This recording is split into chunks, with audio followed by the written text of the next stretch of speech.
July 7th, 2019. I'm JTG. Last night I had a dream. I've been sleeping well lately. I've been going through a lot of stress because of classes, and other conflicts in my life. And, last night was kind of fitful.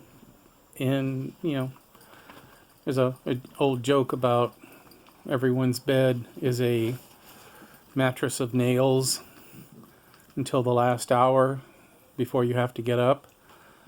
And all of a sudden it becomes like the most comfortable thing in the world. And that was kind of the way it was last night. I was up and down most of the night.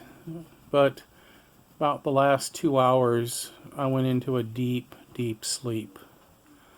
And I don't usually get into the dream state very often. But this morning I did. So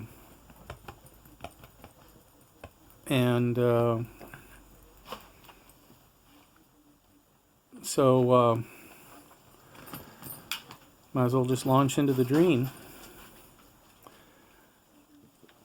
It was here in the house, and Mom and Dad and my brother and sister came for a visit.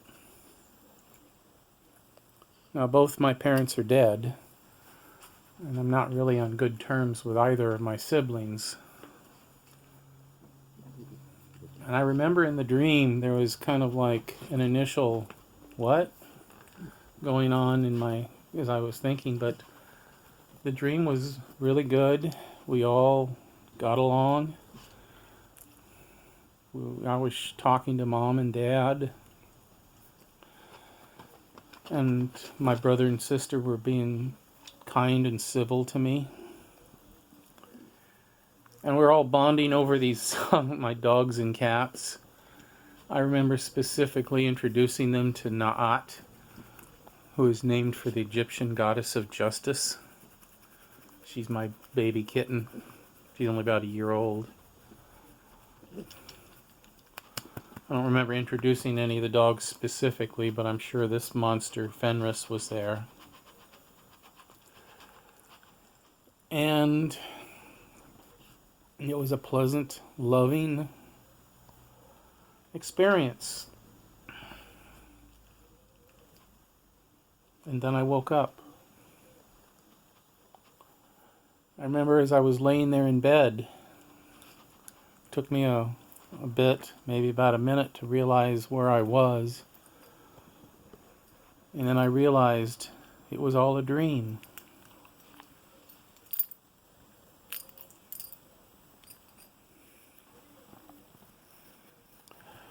I used to have dreams about Mom after she died, about her coming back for a visit. Like, yes, I know I'm dead, but I'm just back for a little while. I don't remember having any dreams like that with Dad after he died. With both Mom and Dad, I didn't really have any chance to really fully grieve out because of the things that happened after each of their deaths. In my case, finding out I had cancer and that I might die.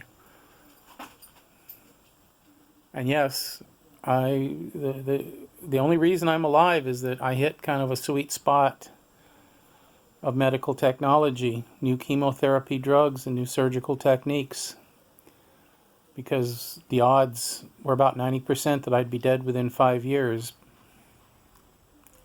because the cancer I had was fairly aggressive. So, to the argument that you were just faking it all that time, you were never in any danger. No, I was. Because I remember, and this is a story I've told many times, a few months after my surgery, when my surgical wounds were still oozing pus and blood, I was at a cancer support group, and there was another guy who had had the same surgery I had. His tumor was in almost the exact same location. He had, but it was 5 years earlier, and his cancer had come back. And he was in his end stages. And he did die a few months after that. And one of my big regrets is that I didn't write his name down. At least I don't, maybe I wrote it down somewhere. But I've yet to find it. That's going to be something, maybe one day I'll have to go through every paper I wrote at that time. Maybe I'll have his name somewhere. But I don't remember his name off the top of my head. But I remember he said to me, people like you are going to live because people like me died. Meaning they learned by what they did or didn't do for him, what to do or not to do for me. And the main thing is that they were a lot more aggressive with me than they were with him. And they used different drugs. So I'm here, and he's gone. And with Mom dying just a few months, well, finding out I had cancer just months after, weeks actually, I found out I had cancer just weeks after Mom's funeral. My surgery was about 2 months after her funeral, so I never really had a chance to grieve her before I was facing my own death. And then when Dad died, I had a lot of conflicts with my siblings, which I won't go into detail on that right now. Which is why the dream was so vivid. It was really, I think, an expression of my subconscious as to what I really want. I mean, obviously, I'm not going to get my parents back. I'd like to have my family back. I don't know if that'll happen. Because I've done what I can do.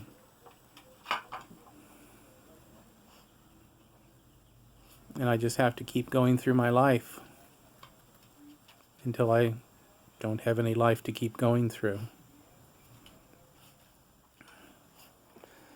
These monsters have been the main thing keeping me going lately.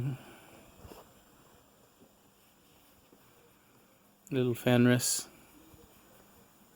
Dorcas, Brunhilde, Zorita, and the kitties, Apophis, Anubis, Naat, and the various ferals outside who look at me with trust until I try to pet them.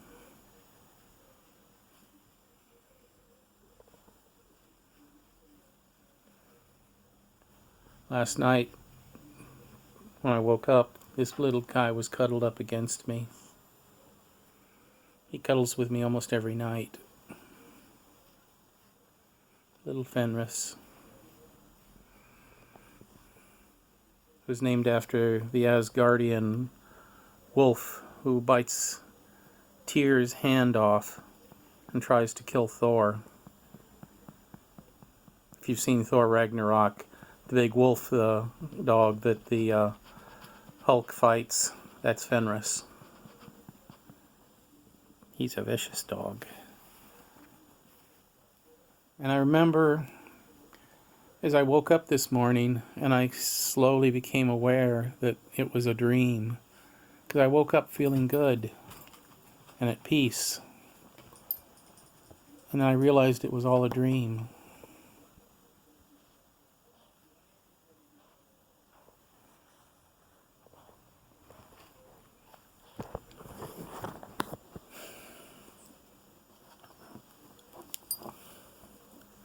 Little Dorcas. She was the oldest. I have video of her being born. She cuddles with me too quite a bit. Oddly enough, these two won't cuddle with me at the same time. Whoops. These two won't cuddle with me at the same time. It's either this guy or the other guy. And on the rare occasion when either Brunhilde or Zorita cuddle, they don't come either. But they were the unifying factor in the dream. Mom and Dad and Judy and John, we were all playing with the dogs and the cats. Naat came in, was purring loudly like she does, cuddling up to everybody.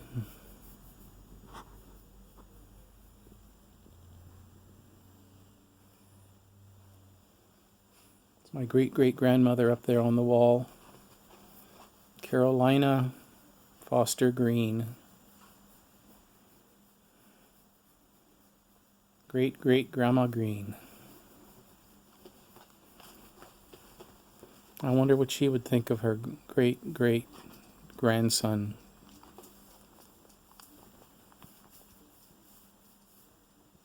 That's all.